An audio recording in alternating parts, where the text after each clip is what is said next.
يا اهلا وسهلا بكم، ازيكم عاملين ايه؟ يا رب تكونوا بالف خير. انا حمدي صالح وفيديو جديد. فيديو النهارده هنتكلم عن مميزات وعيوب بيبة المطبخ او بلوعة المطبخ، ولكن قبل ما نبتدي الفيديو ما تنساش لايك وسبسكرايب بدعمنا، ويلا نبتدي الفيديو. مبدئيا كده الكلام ده من وجهة نظري الشخصية فقط او رأيي الشخصي فقط.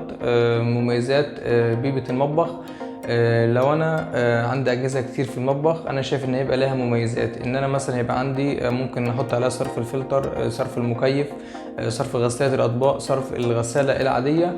وطبعا ما يفضلش ان انا اعمل عليها صرف الحوض. هنقول ده فيما بعد.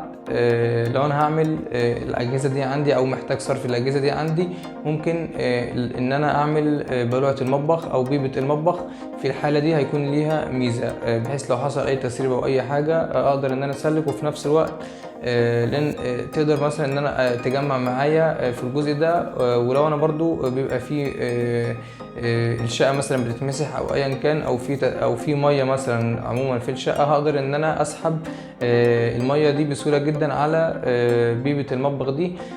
طبعا انا بفضل دي، او نقدر نقول دي مميزات في الحاله دي فقط. غير كده انا ما برجحش بيبه المطبخ دي على الاطلاق، لان انا هتعود عليا طبعا ان انا هيبقى في حشرات وفي روائح كريهه. طبعا انا عارف ان في بيبه منع ارتداد روائح كريهه ومنع ارتداد الحشرات وكده.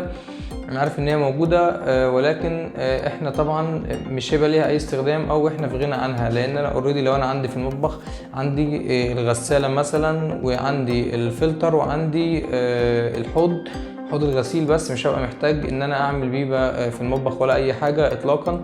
بلس برضو ان انا لو البيبه عندي، لو طبعا الكلام ده يختلف من مكان الى اخر على حسب الشرب. لو ممكن البيبه دي تخليني اضطر ان انا ارفع منسوب الشقه او منسوب البلاط عموما، او ان انا هضطر ان انا اعمل مستوى للمطبخ بس ومستوى للشقه تاني، عشان خاطر ما ارتبطش ببعض، او ما اضطرش ان انا اعلي كل الشقه. فلو انا هعلي ده هضطر ان انا استهلك رمل كتير جدا عشان اعلي منسوب الشقه، فهستهلك خامات جدا في بند البلاط، وده طبعا اوريدي هيديني حمل على السقف. فانا ببقى مرتبط، لو انا مثلا في برج او في مبنى سكني، مرتبط بالمدخل بشرب معين. لو انا هنفذ على الشرب ده، بلعة المطبخ هتضطر ان هي ترفع لي مستوى الشرب ده في اغلب الاماكن لو ما فيش سقوط في المبنى او سقوط في المطبخ. عشان خاطر بلوعة المطبخ دي يفضل طبعا ان انا اخد صرف المطبخ لوحده، واجمع كل صرف لوحده في المنور او المسقط. يفضل ده طبعا، وانا ما برجحش بيبة المطبخ على الاطلاق تماما. فانا سريعا كده حاولت اقول المميزات والعيوب، وكل شخص يختار طبعا الحاجه المناسبه ليه. ممكن يبقى فيه اختلافات في بعض الاراء. بس كده، وده كان فيديو النهارده. ما تنساش لايك وسبسكرايب دعمنا، تنزل في الديسكربشن هتلاقي فيديوز كتير جدا، واشوفكم الفيديو اللي جاي. سلام.